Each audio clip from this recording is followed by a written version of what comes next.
योद्धा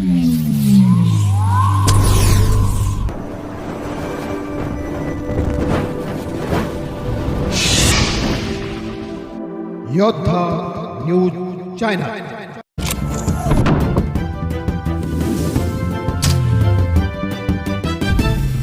खेड तालुक्यातील खरपुडी बुद्रुक येथे मतदान प्रक्रिया सुरळीत, ग्रामस्थांचा उत्स्फूर्त प्रतिसाद। खेड प्रतिनिधी दत्ता भगत। खेड तालुक्यातील खरपुडी बुद्रुक येथे आज मतदान प्रक्रिया अत्यंत शांततेत आणि उत्साही वातावरणात पार पडली। सकाळपासूनच मतदान केंद्रावर मतदारांच्या लांबच लांब रांगा पाहायला मिळाल्या। विशेषतः तरुण आणि महिला मतदारांमध्ये मोठा उत्साह दिसून आला। प्रशासकीय सज्जता आणि सुरक्षा। निवडणूक निर्णय अधिकाऱ्यांच्या मार्गदर्शनाखाली मतदान केंद्रावर चोख बंदोबस्त ठेवण्यात आला होता।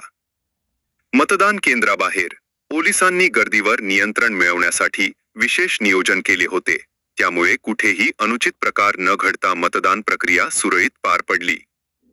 महत्त्वाची वैशिष्ट्ये: ज्येष्ठ नागरिक आणि दिव्यांगांसाठी सोय। मतदान केंद्रावर ज्येष्ठ नागरिक आणि दिव्यांग मतदारांसाठी व्हीलचेअर आणि मदतीसाठी स्वयंसेवक तैनात करण्यात आले होते। उत्साही वातावरण। शेतीकामाचे दिवस असूनही ग्रामस्थांनी सकाळी लवकर मतदानाचा हक्क बजावण्याला प्राधान्य दिले। शांतता व सुव्यवस्था। गावातील स्थानिक नेत्यांनी आणि कार्यकर्त्यांनी आचारसंहितेचे पालन करत मतदारांना सहकार्य केले। दुपारनंतर मतदानाचा वेग काहीसा मंदावला असला तरी सायंकाळी पुन्हा मतदारांची गर्दी वाढल्याचे चित्र पाहायला मिळाले। प्रशासनाने केलेल्या नियोजनामुळे खरपुडी बुद्रुक येथील नागरिकांनी समाधान व्यक्त केले आहे।